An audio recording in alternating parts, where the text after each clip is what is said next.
शिवसेना प्रमुखांच्या अनेक बैठका इथे झालेल्या आहेत, युतीच्या बैठका इथे झालेल्या आहेत. आणि ही जी वास्तू आहे म्हणजे महापौर बंगला ही हेरिटेज वास्तू आहे. या वास्तूला कुठेही धक्का न लावता काम करणं हे फार महत्वाचं आणि खूप कठीण होतं. त्या वास्तूचं वैभव जपून काम करणं हे फार कठीण होतं. आणि हेरिटेज म्हटल्यानंतर काही नियम असतात, त्याच्यामध्ये CRZचा कायदा हाही एक होता. मग आम्ही असं ठरवलं, म्हणजे ही कल्पना आर्किटेक्ट आभा लांबा यांची, की आपण बेसमेंट म्हणजे भूमिगत स्मारक करूया. हे बोलायला खूप सोपं आहे, पण पाठीकडे समुद्र आहे म्हटल्यानंतर त्या समुद्राचा रेटा हा जमिनीच्या खालून सुद्धा खूप मोठा असतो. काही वर्षांपूर्वी इकडे आपण संयुक्त महाराष्ट्राचं दालन जे केलं, ते दालन झाल्यानंतर सुद्धा तिकडे रिपेअरिंग करण्याची गरज लागली, वारंवार लागली. कारण समुद्राचं पाणी जमिनी खालून त्याच्यामध्ये सगळ्या मर्यादा ओलांडून कुठून ना कुठून तरी येत होतं.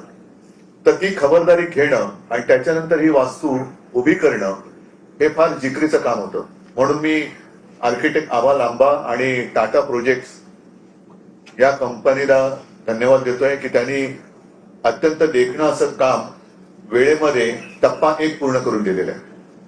साहजिकच आहे, 4 भिंती किंवा नुसता पुतळा म्हणजे स्मारक होत नाही. टप्पा 2चा जे काम आहे त्या कामाला आता सुरुवात होईल. या कामामध्ये आपण पूर्ण हे स्मारक बघा. संपूर्ण शिवसेना प्रमुखांचा जीवनपट, अर्थात तो काही असं गुप्त असा जीवनपट नाहीये. कारण मला आठवतंय, शिवसेना प्रमुखांनी कधी आत्मचरित्र लिहिलं नाही. त्यांना अनेकदा प्रश्न विचारले जायचे की तुम्ही आपलं आत्मचरित्र का लिहित नाही. त्यांचं उत्तर असायचं, मी कपाटातला माणूस नाही, मी मैदानावरचा माणूस आहे. त्याच्यामुळे त्यांचं आयुष्य असं उघडं पुस्तक होतं. पण हे नुसतं मांडणं म्हणजे सुद्धा स्मारक नाही. तर मी असा विचार केला की शिवसेना प्रमुखांचं स्मारक असं झालं पाहिजे की जे शिवसेना प्रमुखांनी आयुष्यभर आपल्याला दिलं, आपल्याला म्हणजे महाराष्ट्राला दिलं, देशाला दिलं, देशातल्या हिंदूंना दिलं, तेच काम त्यांच्या स्मारकाने सुद्धा पुढचे अनेक वर्ष केलं पाहिजे. आणि त्या दृष्टीने आम्ही या सगळ्या स्मारकाचा आराखडा टप्प्या 2चा सुद्धा तयार केलेला आहे.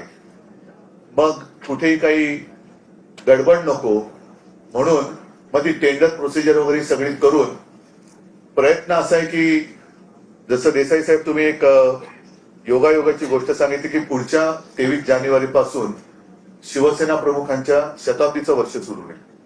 तर प्रयत्न नव्हे तर आम्ही पूर्ण ताकदीने 23 जानेवारीच्या आज पुढच्या म्हणजे 2026च्या हे स्मारक लोकांच्या चरणी, हिंदू हृदय सम्राटांच्या, मी म्हणेन, मी भक्त शब्द नाही म्हणत, पण त्यांच्यावरती श्रद्धा असणाऱ्यांच्या चरणी, त्यांच्यासाठी आणि पुढच्या अनेक पिढ्यांसाठी एक प्रेरणा देणार असं स्मारक होईल, असा प्रयत्न आम्ही करतो.